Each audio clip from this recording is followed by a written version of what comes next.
nag capitaine Birane Diop laa tudd en retraite commando def naa fa 26 ans ñaar fukki at ak juróom-benn bi ma fay ñëw nag xale laa quoi parce que j'étais un jeune caporal PDL titulaire du CRT2 parce qu'à l'époque dañ daan autoriser les jeunes soldats donc par manque de gradé à faire le CRT1 le CRT2 avant seen durée légale di jeex donc j'avais bénéficié de ça avec des tests après des tests donc bi ñëw commando donc j'étais caporal titulaire du CRT2 ma ñëw ñu intégré ma rapidement dans le commandement parce que très rapidement ma jàll caporal chef fekk fay ancien ñu uuf ma donc ma continuer sama carrière noonu ba jóge fa adjudant chef Dago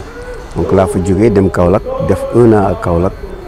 après jóge fa doog a dem au ministère des forces armées foofu laa retraité donc li tax ñu toog ci tey mooy parler wax ci suñu livre bi les commandos unités de gloire donc suñu ndam la parce que suñu histoire la ñuy raconter donc très simplement amul leneen luñ ci dugal lu dul wax suñu histoire commando nag kañ la juddu ba waxtu bi ñu nekk yan activité la nekk ak it fan la jaar-jaaram tollu ak it yan jaloore lañ def maanaam jaloore mais ndam yi ñu am parce que commando corps la boo xam ne jafe na ci corps armée yi ndax it foofu cosaan la ndax tàggat bi am na solo pour l'anecdote ñun bi ñuy doog a agsi dañ fa fekk ay sous-officiers yu anciens yoo xam ne am nañu ay qualité am ay vertus yu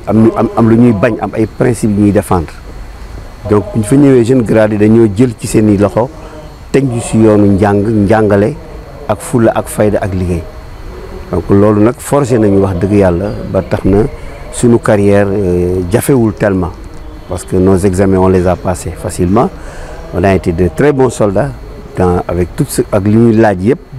discipline beeg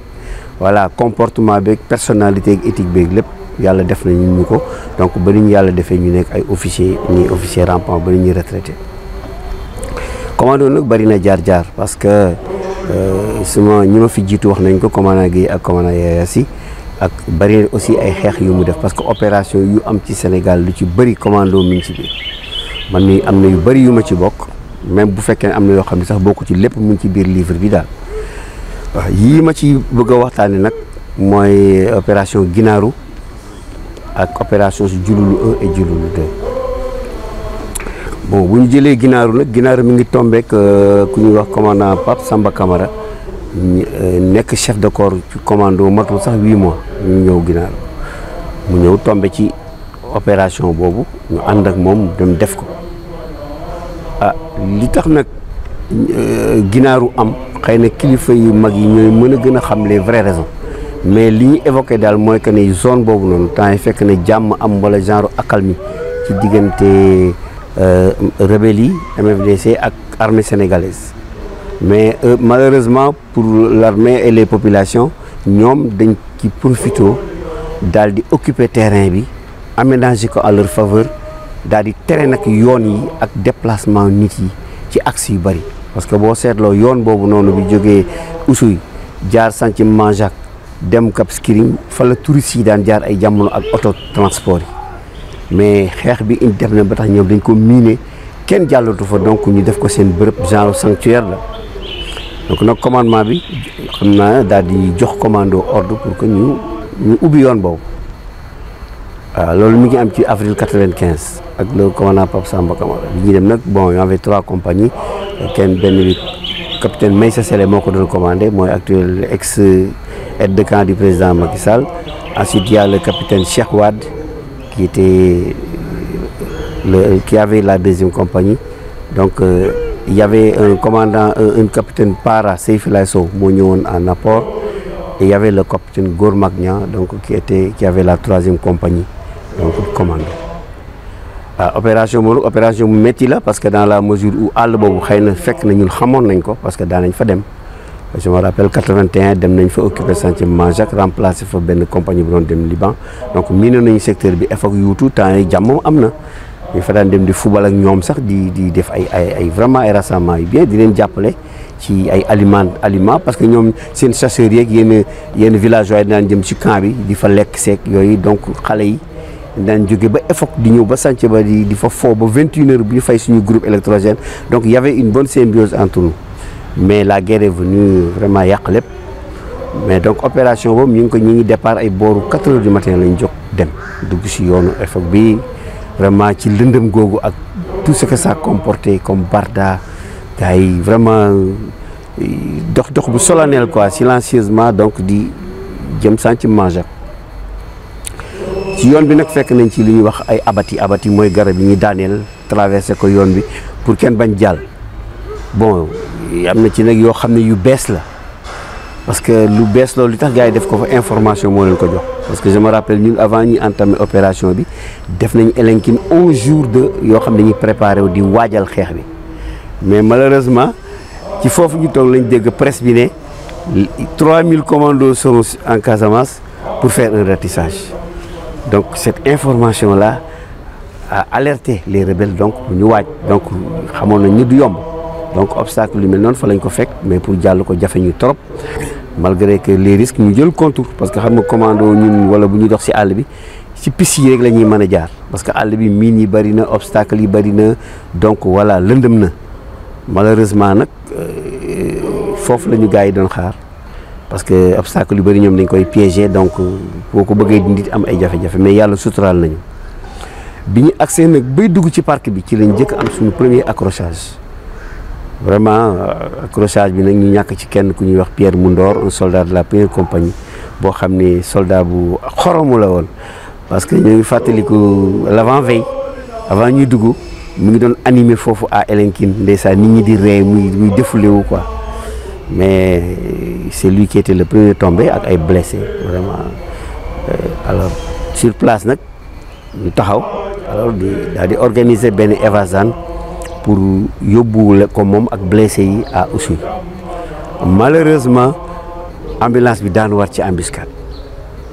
parce que ambulance vraiment ak lu mu mënti demee xëy na nekk ñu dans une guerre classique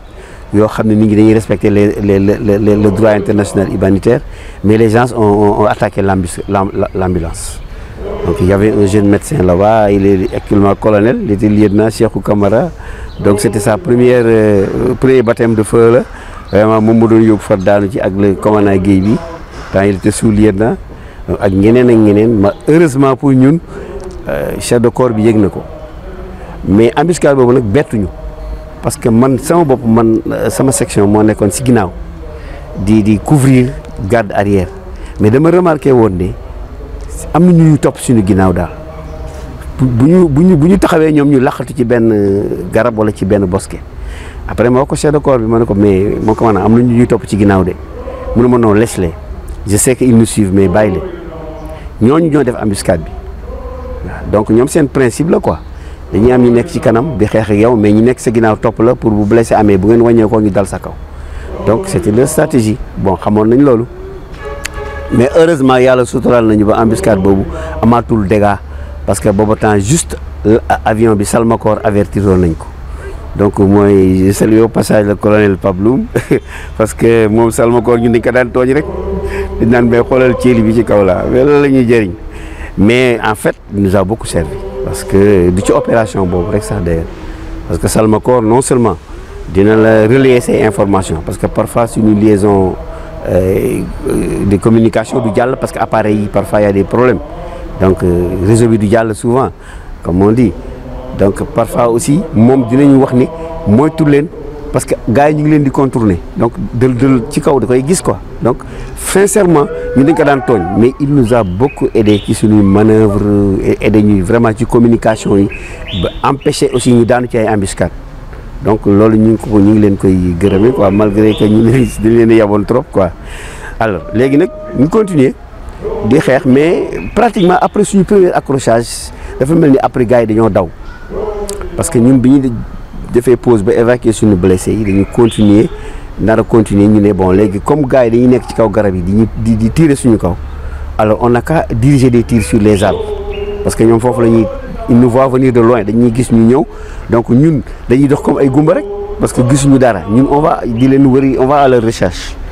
mais ñoom ñun ñuy gis ñun gisuñu leen parce que ñoom ils sont bien camouflés cachés ci ay béréb donc malheureusement chaque fois que ñu leen di déceler c'est parce que ils ont tiré sur quelqu'un bon c'est un sacrifice xëy na bon loolu noonu la mën a demee mënul demee neneen donc mais après bi ñu commencé di tirer ci catu garab yi nag pratiquement xam naa ne ci lañ découragé gisatuñu kenn ba ni ñu àggee Santhiaba parce que manœuvre bi du yomb dañuy dox ndànk di sonder di tester di def ba àgg bon bi ñu déparé 4 heures du matin on est arrivé à 2 heures du matin à Santhiaba Majak sur une distance de 12 kilomètres donc c'est combat bu metti la ko combat bu metti la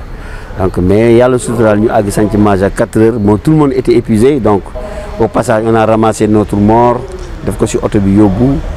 Alors, bi ñu accès Santhiaba on a trouvé aussi il y avait un autre mort là-bas de la Kofimako un caporal chef Diouf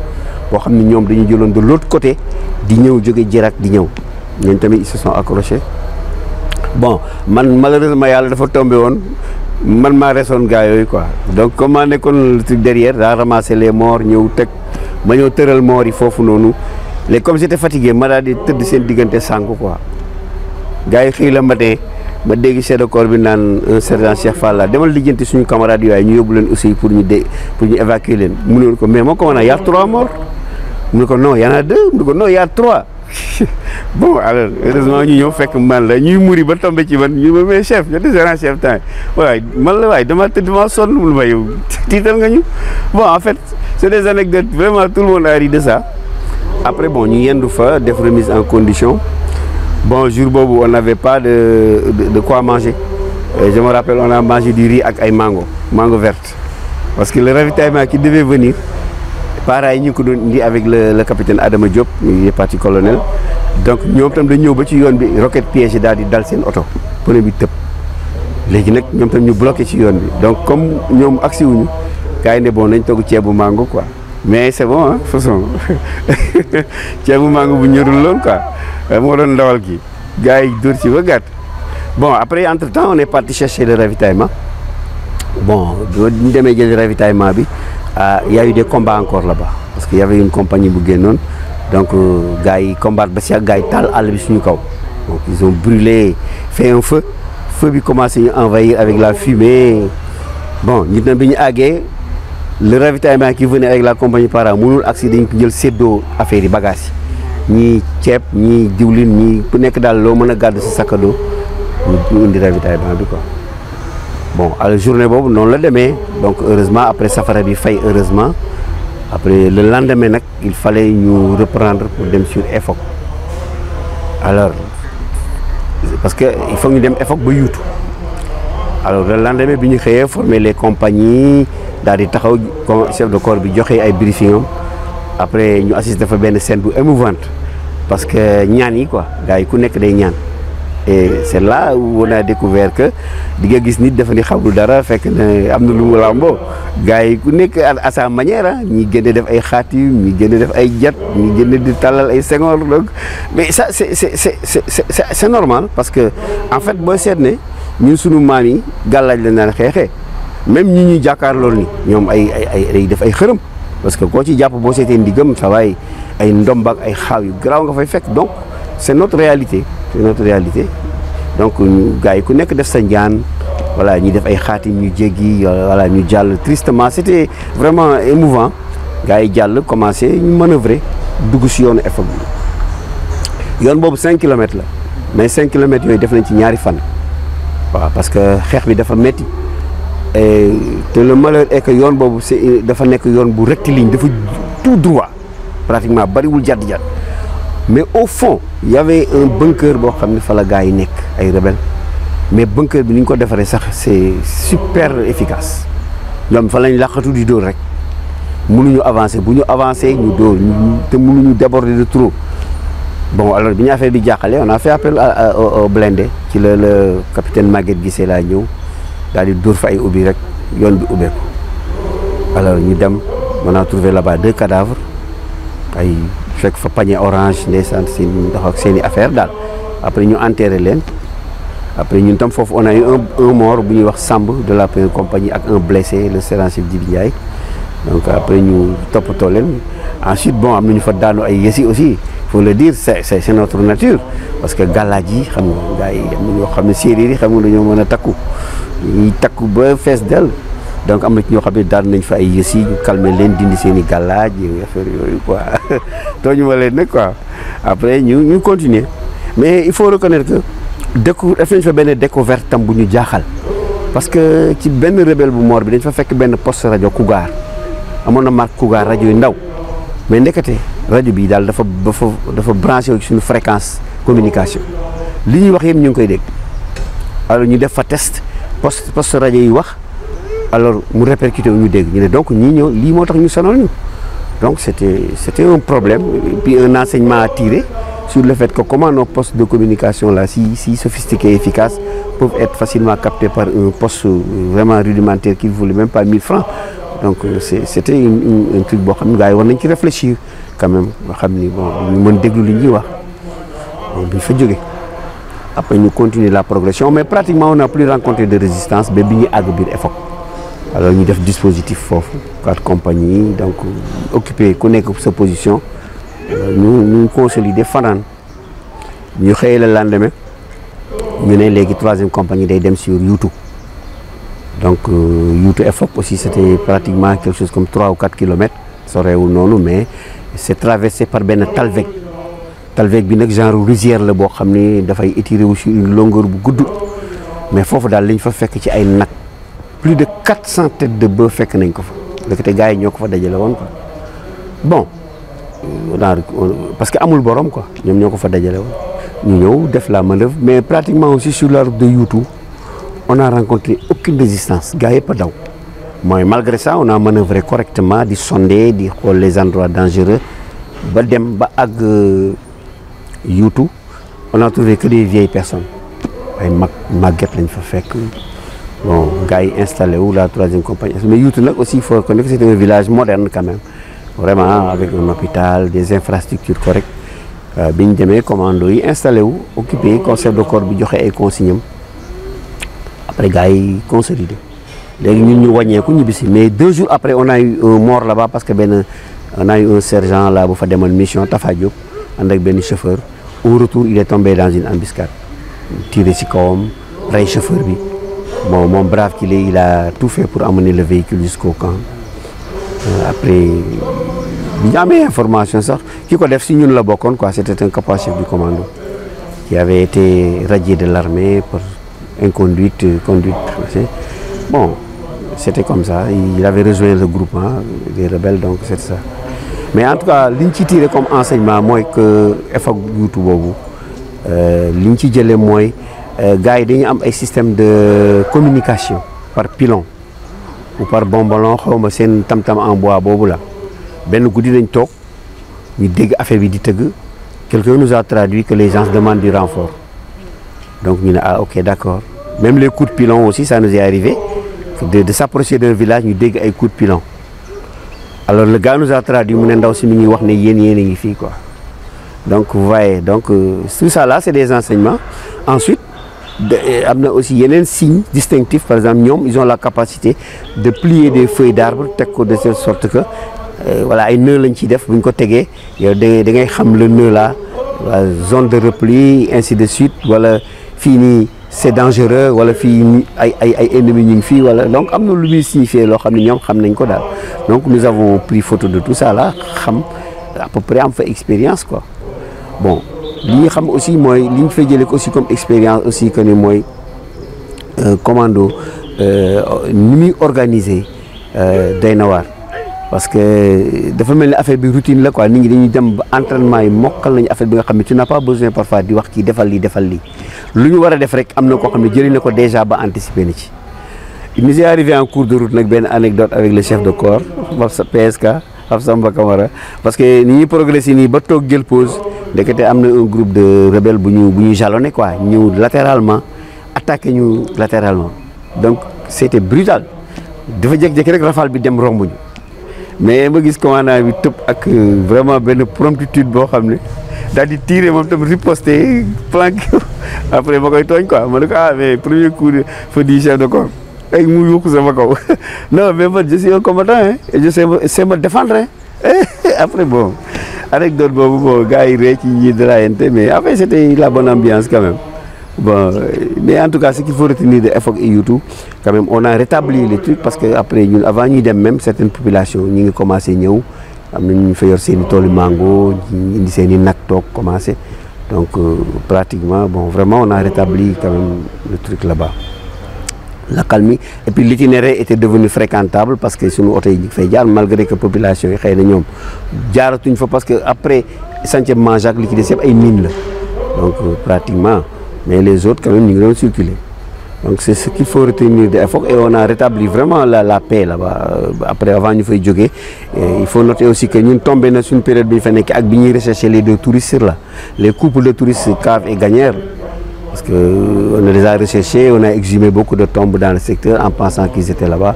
Donc malheureusement, on ne les a pas vus parce qu'après les informations, on a su qu'ils étaient ailleurs et même partis en Guinée-Bissau selon certaines informations. Donc mais li ci am moy suñu vie fofu animé na quoi japp nañ fa aussi ay combattants yu bari yu doon errer ça et là parce que xamuñu won ñu ngi fa parce que ñu on vit enterré on vit pas comme sur des cases non où chacun creuse un trou donc un trou bo xamné à peu près yow bo ci duggé c'est comme un rang embusqué tu n'as que des œillères pour voir donc mën nga dugg ci camp bi ba gën do xam sax ndax li ay y a un bataillon ici. Donc c'était ça qui avait vraiment trompé certaines personnes. Donc nous avons aventuré au Dougou, nous avons du ben, du ñaar, à plusieurs reprises. Après nous avons les gendarmerie aussi. Voilà, maintenant pour revenir sur l'opération Djouloulou 1. C'est à peu près le même scénario. Parce qu'à Djouloulou 1, dans ce secteur-là, il y avait une accalmie jusqu'à ce que les gens commencent à braquer. Parce que à partir de Djouloulou, Djem Kafountine, c'est non seulement une zone hôtelière, mais c'est une zone bon, le commerce est développé, surtout le commerce des produits halieutiques. Madame Guédiek, Djeni, voilà, secteur avec les fruits. Fruits aussi dans le secteur. Mais il se trouve que les gars, ils font des embuscades, les touristes, ils attaquent les nits, ils font des biens ou nits. Donc il faut que nous fassions un ratissage commando. Donc le bataillon dem sous le commandement du général Daoudenia, quand il était commandant, et nous tombons avec moment où nous avons affecté le bataillon avec Toyota, les Toyota, la 4x4. Donc nous sommes à Bignona, un voyage vraiment triste. Parce que nous quitté base arrière, le sud c'est remarqué dans le livre ça, que toutes les populations étaient sorties des Santibiti, du Nyanal, parce que nous commando ça, voilà, du Djamouda. Parce que toujours le même langage la ñuy tenir aussi yéen a ngi dem mais am na ñoo xam ne du ñu ñëwaat donc xam nga loolu bu ñu ko solee sa bopp au départ c'est émouvant les familles xam nañ ko parce qu'ils sont à Diakhao ils vivent avec nous donc ñu dem on a fait un voyage jusqu'à Bignona ensuite on s'est préparé le lendemain ñu commencé en passant par Séléti et Séléti pour l'anecdote aussi il se trouve que le poste de douane avait été attaqué il y a quelque temps par les rebelles. Donc il faut finalement une section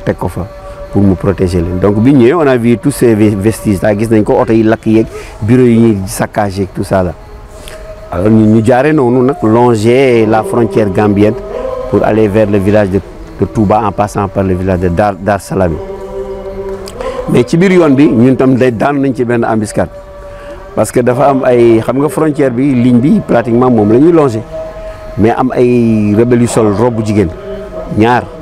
léegi laqatu de loin lancé une roquette RPG avec une benn tir de rafale de Kalachnikov ñu jam suñu benn soldat bu nekkoon ci camion bi bu ñuy wax Anne à la cuisse. Bon on a riposté automatiquement et après ñoom ñu commencé daw bi ñuy daw léegi chef de corps bi yëg loolu daal di appliqué wu dellu si waat vers l'arrière bi ñu ñëwee laaj ñu lan la ñu expliqué ko mu ne mais on n'a pas le droit d'entrer en Gambie. Ok d'accord parce que c'était bien écrit dans l'ordre que c'était des consignes bu ñu dugg Gambie daal. Bon ci moment boobu juste sax ñu gis un policier gambien buy yuuxu naan ici c'est la Gambie fii Gambie la fii Gambia la. Donc bon en fait c'était un peu frustrant de notre part de voir des fugitifs yu tiré suñu kaw di daw te mënuñu réagir mais bon comme c'était des consignes militaires il fallait les respecter ñu bañ a dugg Gambie. Donc malgré ça ñu dem installé wu def suñu dispositif bi ñu accès foofu tam bon à Touba village boobu tamit bon zone la boo xam ne souvent aussi dafa am litige foofu entre les Sénégalais et les Gambiens autorités xam nañ ko surtout ci benn quartier bu ñuy wax tranquille benn quartier la boo xam ne dafa nekk sur la partie sénégalaise mais les Gambiens pensent que ñoom ñoo ko moom donc souvent day bëri ay bis bi quoi bëri na ay réunion gouvernementale yu fa am man mi sax fekkee naa ci yenn yi donc ci bëri temps yi ma nekkee Gambie à l'ambassade donc tout ça là mais c'est des parents c'est des gens qui cohabitent depuis longtemps mais ce litige là moo leen di boole quoi. Alors mais li ñu fa remarqué mooy bi ñu fa demee foofu y a l'absence totale de l'administration sénégalaise donc amul école sous-préfet nekku fa amul dispensaire amul dara loo xam ni population sénégalaise bi fa nekk dina leen mën a jëriñ ba de telle sorte que ñoom seen bopp dañoo wëlbatiku am ay carte d'identité gambien donc alors pour di mën a profiter des prestations en Gambie seen école yeeg seen marchandises yeeg yooyu. leneen tam remarqué nañ ko fekk rebelles yi dañ fa instaurer benn checkpoint di contrôler les marchandises sénégalaises yi war a dugg foofu donc benn marchandise sénégalaise du fa dugg nee nañ sax suñ fa ñëwee dañuy tuur ceeb bi ak diwlin ji jaxase leen daal def du sabotage quoi ci camions yi yu commerçants yi donc ils n'acceptaient que la marchandise gambienne jóge Gambie dugg foofu. Bon on a découvert aussi ay factures yoo xam ne en leur nom dûment bien fait ay carnet de factures tout ça là on a trouvé aussi benn dispensaire boo xam ne ñoo ko moom pour ci faj seeni gars yi mais dañ ñëw fekk ñëpp daw nañ ñëpp dañ leen fekk ñu daw vraiment catastrophe vers la Gambie en passant par Djibi Dione donc voilà mais ratissage boobu pratiquement jàpp nañ fa ay nit donc pour des besoins d'information dem jululu après terminer ko calmement mais le problème est que dañu ñibbisi à Thiès 15 jours après ñu alerté waat la parce que auparavant en temps les rebelles avaient attaqué la gendarmerie de Diouloulou mais mu tombé ak beneen coïncidence que mu am période de gàmmu Chérif Mahmouda II bi y a un Chérif à Mahmouda II day def gàmmu mais gàmm boobu amee ay disciples yi jógee par exemple ci Sénégal ak sous région bi yëpp muy Gambie Guinée dañuy ñëw pour def fa gàmm léegi nag commandement bi jox chef de corps bi ba Daouda Niang mission d'escorter ces gens-là jusque dans le village de Mahmouda II donc jëlee leen depuis Ziguinchor indi leen Bignona indi leen fële alors affaire bu mu nekk liggéey bu doy waar pour des commandos yoo xam ne c'est des combattants c'est une première parce que embarquer ay civils ak ay denrées alimentaires pour une unité combattante comme le bataillon de commando di dugg ci àll bi di leen déposer foo xam ne récemment y a eu des attaques et il y a des probabilités d'attaque lu doy waar la woon mais yàlla def na sutura on a par l'astuce du chef de corps donc on a précédé une compagnie bu fa jiitu muy 3e compagnie bu Konko il est actuellement colonel Boubacar Touré c'était dans ce moment-là lieutenant comme capitaine léegi c'est lui qui a précédé sur le terrain mu dem def un ratissage ba jàpp fa un chef rebelle boo xam ne il avait attaqué le village de Mahmouda II la veille parce que dafa braqué benn oto nangu 504 bi dugal ci ils étaient 3 ñëw ci village bi braqué tous les commerçants nekk fa sur secteur nag su 3e compagnie boobu nag bi mu ñëwee mu dal ci waajooju ils l'ont tué et ils ont pris un autre prisonnier le 3e moom dafa rëcc daw quoi bi ñu ñëwee ñun ak si Mahmouda II fekk nañ déjà moom il avait vraiment fait le travail de sécurisation dañu agsi donc pèlerins yi ñëw wàcc mais malheureusement ñoom dañu fekk la fille du shérif décédée par crise cardiaque à cause de l'attaque des rebelles donc la veille mu ne donc moom mënatul def gàmmu bi donc vraiment les gens doivent retourner alors ci la ñoom bàyyi seen denrées yi foofu ñu retourner ñoom on a trouvé le véhicule là-bas ak le rebelle tué ak bouteille de whisky yi mu yoroon tout ça là donc ak oto bi voilà après le lendemain ñu bàyyi fa 3e compagnie ñun on a repris tout ça là retourné on est retourné vraiment à Diouloulou avec le cadavre ñu ñëwee ñu jox ko gendarme yi donc ils ont fait ñu def seen liggéey mais adduna bi yëpp ñëw seetaan seet si ko waa ji ne pourtant kii chaque jour mi ngi ñëw fi di waxtaan ñu di naan ataaya donc c'était un ami pratiquement parce qu'il nous fréquentait mais c'est lui qui nous a attaqué donc pratiquement loolu après ñu ne nag il faut qu'on fasse une reconnaissance ba Kafountine parce que on est dans le secteur il faut que ñu reconnaître tous les villages yi nga xam ne yooyu yëpp ratissé waate ko alors ñu entreprendre benn mission renforcer wu dem def une marche vers Kafountine bon passer de village en village chaque village rencontré était fouillé vérifier les habitants mais foofu on a remarqué que les habitants avaient une double nationalité gambienne et sénégalaise bon ñoom ils ont expliqué que bon c'était pour mieux vivre parce que Sénégal fournirul leen toutes les prestations donc li ci am Gambie la ñu seen doom yi di jàngi di fajoo ak yu mel noonu daal alors bataillon bi continuer ñuy ratisser ba àgg Kafountine ñu demee fa lañ fekk un ancien commando le sergent-chef Ibra Gning était adjudant mu teeruñu donc war ñu position bi donc voilà ñu visiter xool laaj ko lan la fay liggéey pour mën a renforcer sa sécurité à l'avenir donc et à l'issue on a rendu compte aux autorités alors ci la ñu wàññeeku nag daal di dellu siwaat Diouloulou bi ñu ñëwee liggéey ak gendarmerie sur les informations yu ñu jot donc pour que ñoom ñu mën a gën a protéger seen bopp ak it ensuite le secteur. Bon, il y a eu quelques anecdotes là-bas. Bon, pratiquement comme c'est des zones que nous connaissons, am nañ fa daal ci ay embuscade à Ebinako yooyu yëpp. Bon, quand même les gens ont eu des souvenirs quand même un peu trop amers parce qu'on avait perdu beaucoup de gens à Ebinako. On a perdu 5 là-bas pratiquement. Donc mais tout ça là c'est resté des souvenirs qui nous ont servi d'expérience. C'est-à-dire jariñ nañu parce que biñ fa ñëwaatee xam nañ naka lañ fay toogee ak yan mooy zones yu dangereuses yi ak là où il fait attention ou pas. Donc pratiquement yàlla suturaal ñu vraiment on n'a pas eu un blessé là-bas. Donc ba mission bi jeex ñu ñibbiwaat à Thiès donc avec beaucoup de satisfaction. Alors pour terminer je vais dire que en fait commando c'est un corps boo xam ne école la boo xam ne wax dëgg yàlla ku fa ñëw boo góorgóorloo doo fa wàññi ko te mën nga def une très bonne carrière. La preuve est que commando rek moo fi am 16 généraux yoo xam ne c'est un corps d'élite boo xam ne ñi fa ñëw ñëpp nekk fa chef de corps dem nañ ba nekk ay généraux. Donc loolu sunu ndam la quoi maa leen di tooñi naan ce sont nos trophées voilà parce que vraiment l'esprit est bon surtout l'esprit de corps loolu mooy tax nit ki sur le terrain du ngeen am jafe-jafe parce que c'est difficile sur le terrain parce que c'est que la mort est là devant toi alors la blessure est là tolof yaa ngi nii le danger est là mais on dirait que les gens même ne s'en soucient pas parce que moi il m'est arrivé sur la route FOK d'avoir oublié mon sac. J'avais un petit sac à dos parce que je notais le journal, j'avais le journal de marche. Ben musette bu ndaw la ma def ci le registre di noter. Mais il y a un moment où on a eu une pause, ñu jóg ñu dem ma bàyyi ko fa. Ba ñu def 1 kilomètre et quelques.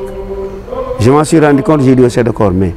mon commandant man de fàtte naa sama musette bi ci suuf de. Mun ma il faut aller le chercher. Voyez le militaire, il faut aller le chercher. Ma ne OK. Quels sont les volontaires qui vont venir avec moi pour aller les chercher? Mais tout de suite, tout le monde s'est levé. C'est émouvant. Les gosses sont levés, les tchécopies, les gosses vraiment courageux. Ils dem manœuvrer, dem ma jël sama sac dellu si waat. Donc, xam nga loolu jafe na. Or que bon, on a longtemps vu des opérations où les gens, tu peux les désigner ñu la yow da nga ma bëgg a rey. Pourquoi nga may joxoñ? Donc, il y a beaucoup de cas comme ça, on va pas se machiner sur ça. Mais ku nekk ak sa fit. Mais esprit de corps dafay yokk fit commando parce que daf lay wóor ni ki nekk sa wet nii il va te protéger waaw te du la seetaan mukk dara di la jot te boo nee def leen lii ñëppay ñëw quel que soit le danger qui risque donc c'est un corps vraiment où c'est dur il faut le reconnaître 26 ans dans un corps tu n'as pas de vie de famille voilà yow taloo dara ci sa vie donc ñu ci bëri fii bi ngay am kër après bi ñu fa génnee la doo ko tal sax yooyu doo xalaat yooyu sax tout le temps tu es dans la brousse carapaillou activité physique nangam coono mais di nga fa jëlee loo xam ne di nga xam ne nit am na solo ci nit quoi c'est là-bas où l'esprit de corps vraiment mooy développer lépp. Il y a un aspect aussi bu ma bëgg a wax mooy la familiarité entre les subordonnés et les officiers les gradés xam nga dans l'armée toujours il y a souvent des séparations entre sous-officiers et officiers parce que bon c'est la hiérarchie c'est vrai mais les commandos savent faire la part des choses. Parce que nekk sa chef xam nga ni chef la mais dans le contexte de la guerre quand vous n'avez pas confiance à votre chef vous le suivez difficilement mais la confiance nag ne mu ngi juddu ci esprit de corps bi ngeen di am ak familiarité yi ngeen di tooñante yenn saa yi foofu la confiance bi di juddoo parce que su ngeen demee sur le terrain lu mu la wax di nga ko def mais am na yoo xam ne da ngeen def sa terrain wax ko mun la defuma ko parce que yow nangam parce que vous avez eu des problèmes wala voilà il n'a pas confiance en vous wala lii wala là. Ce qui n'est pas le cas du Bat-Kourou. Bat-Kourou, les gens ont un très bel esprit de corps. Bon, ça fait répercuter sur le terrain. Parce que tout ce qu'on fait dans la vie, pour un militaire, c'est pour l'action du terrain. Même aussi minime que tok di xaxataay sax wala tok ñu taal safara ku nekk di fecc sax loolu yëpp dafay jouer sur l'esprit de corps et de jouer sur le terrain. Voilà. Donc loolu laa amoon lu muy wax gërëm di leen sant.